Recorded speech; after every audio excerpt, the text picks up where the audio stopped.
Neta Rahmawati akan menjelaskan tentang letak geografis Kerajaan Kediri. Kerajaan Kediri terletak di Pulau Jawa bagian timur, tepatnya di tepi Sungai Brantas, salah satu sungai utama di Pulau Jawa yang berbatasan dengan Gunung Kawi, dan wilayahnya sekarang lebih dikenal dengan nama Kota Kediri dan Mojokerto, Provinsi Jawa Timur. Saya, Sabita Liva Septiawan, akan menjelaskan tentang sistem pemerintahan. 1. Monarki absolut. Raja memiliki kekuasaan penuh dan dianggap sebagai titisan dewa. 2. Struktur pemerintahan. Raja sebagai pimpinan tertinggi, rakrian atau pejabat tinggi, membantu dalam pemerintahan. Brahmana memiliki pengaruh dalam urusan agama dan spiritual. Selanjutnya, raja-raja atau pemimpin. Ada beberapa nama-nama raja yang terkenal di Kerajaan Kediri, antara lain 1. Sri Jayawarsa tahun 1104 sampai 1115 Masehi. 2. Bameswara tahun 1117 sampai 1130 Masehi. 3. Jayabaya tahun 1135 sampai 1157 Masehi. 4. Saruveswara tahun 1159 sampai 1169 Masehi. 5. Kameswara tahun 1182 sampai 1185 Masehi. Terakhir, Kertajaya tahun 1192 sampai 1222 Masehi. Selanjutnya, masa jabatan. 1. Jayabaya tahun 1135 sampai 1157 Masehi, yaitu puncak kejayaan Kediri. 2. Kertajaya tahun 1190 sampai 1222 Masehi, berakhirnya Kediri setelah dikalahkan oleh Ken Arok dari Singasari dalam pertempuran Genter tahun 1222 Masehi. Selanjutnya, kelebihan dan kelemahan. 1. Kelebihan atau prestasi. Jayabaya dikenal karena ramalan Jayabaya yang masih dipercaya oleh masyarakat Jawa. Pada masa Jayabaya, Kediri mencapai puncak kejayaan dengan wilayah luas dan ekonomi makmur. Perkembangan sastra.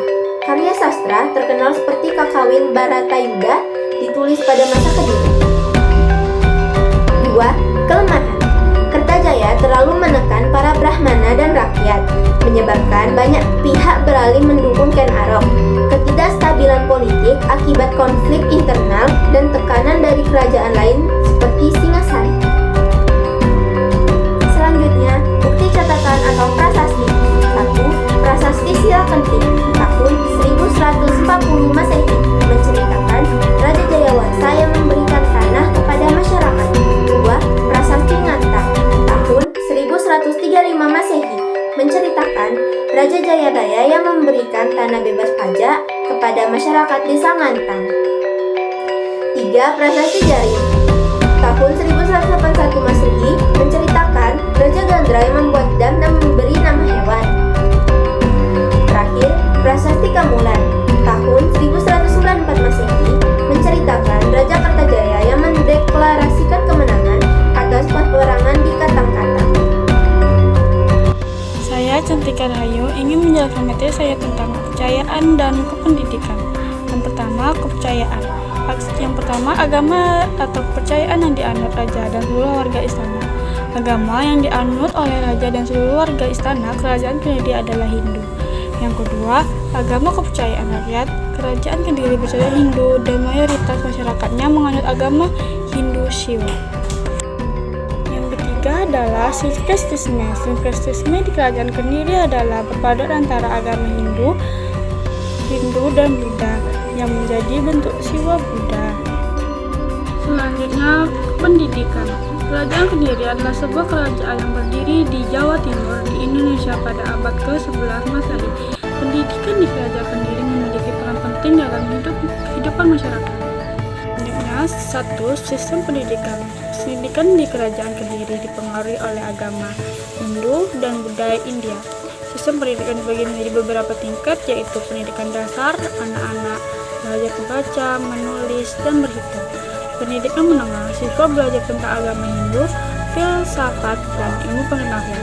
Pendidikan tinggi, siswa pelajaran tengah, ilmu pengetahuan, dan filsafat dan seni. Yang kedua, sentrasi pendidikan. Perguruan tinggi, terdapat beberapa perguruan tinggi di Kerajaan Kediri, seperti Perguruan Tinggi Kertabumi. Selanjutnya, sekolah agama. Terdapat beberapa sekolah agama yang mengajarkan tentang agama Hindu. Metode pelajaran. Metode pembelajaran di Kerajaan Kediri menggunakan metode tradisional seperti pembelajaran langsung dari guru, diskusi dan debat, praktik, dan pengalaman. Tokoh pendidikan. Beberapa tokoh pendidikan di Kerajaan Kediri yang terkenal adalah guru-guru Brahmana yang mengajarkan tentang agama Hindu yang tepat.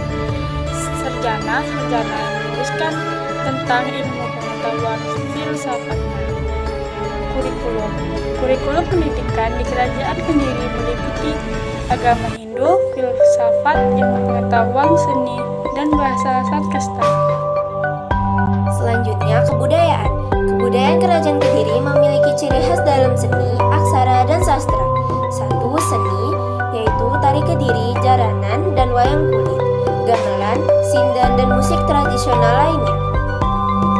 2. Aksara, yaitu 1. Aksara Kadiri, kuadrat, Kadiri block letter, atau aksara kuadrat. 2. Aksara Kawi yang ditulis besar dan tebal. 3. Aksara yang menonjol dan umumnya menyerupai bidang persegi empat atau bujur sangkar. 3. Peninggalan budaya. Prasasti Siraketing, Candi Penataran, Prasasti Ngatang, Prasasti Kamulan, Candi Tondowongso, dan Candi Gurah. 4. Sistem sosial.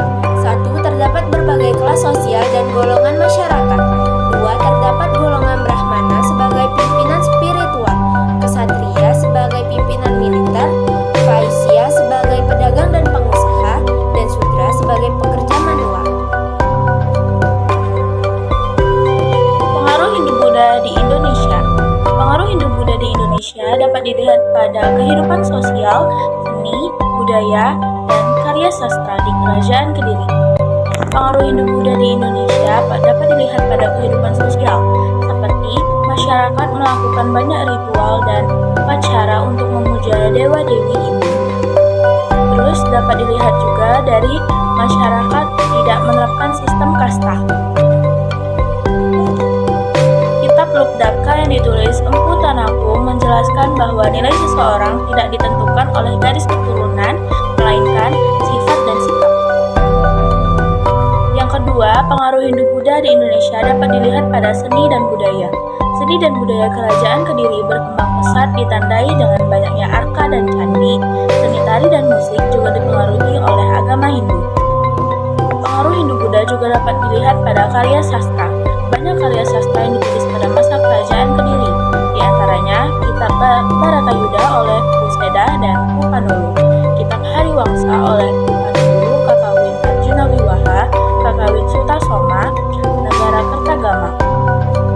Bukti pengaruh Hindu-Buddha di Kerajaan Kediri yaitu peninggalan-peninggalan kerajaan seperti candi, prasasti, petirtaan, dan karya sastra Jawa kuno. Arka-arka Dewa Brahmana, Surya, Chandra, dan Nandi di Candi Gurah. Arka-arka Dewa Brahma, Durga, Surya, Chandra, Nandiswara, Agastya, dan Ardanari di Candi Tondowongso. Sistem perekonomian dan pelayaran Kerajaan Kediri. Kerajaan Kediri bergantung pada sektor pertanian dan perdagangan serta pelayaran sungai berantas. Kerajaan ini memiliki kehidupan ekonomi yang maju dan makmur. Yang pertama itu dalam hal pertanian. Kerajaan Kediri adalah kerajaan yang agraris yang menghasilkan banyak beras. Lahan pertaniannya berada di sekitar sungai berantas yang subur. Perdagangan. Kerajaan Kediri mengembangkan perdagangan melalui jalur pelayaran sungai berantas. Barang yang diperdagangkan seperti emas, perak, kayu cendana, rempah-rempah, pinang, daging, dan gerabah. Kerajaan Kediri memegang peranan penting dalam perdagangan Asia. Kerajaan Kediri menggunakan uang emas sebagai alat tukar. Pelayaran. Kerajaan Kediri memiliki posisi strategis dalam perdagangan Indonesia Timur dan Indonesia Barat. Kerajaan Kediri menggantungkan kegiatan perekonomian pada perdagangan luar negerinya. Kerajaan Kediri mengekspor berbagai barang seperti gading, cula badak, mutiara, kayu wangi, cengkih, pala, dan keris.